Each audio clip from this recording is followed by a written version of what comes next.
আসসালামু আলাইকুম রহমতুল্লাহ। আমার সামনে দুইটা কবুতর দেখতে পাচ্ছেন, কালদম গিরিবাজ কবুতর।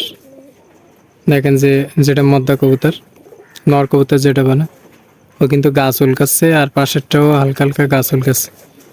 এটারও এক জাতীয় লক্ষণ, এরা ওরা পিট নেবে, মানে ডিম দেবে কিছুদিন পর, পিট নেবে।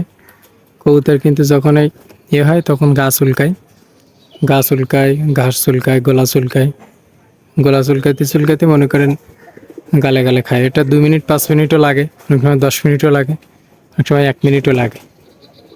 এটাও একটা লক্ষণ।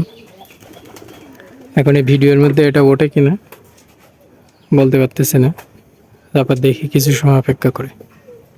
আর আমার চ্যানেলে যারা নতুন আছেন অবশ্যই চ্যানেলটি সাবস্ক্রাইব করবেন, পাশে থাকা বেল বাটনটি বাজিয়ে রাখবেন।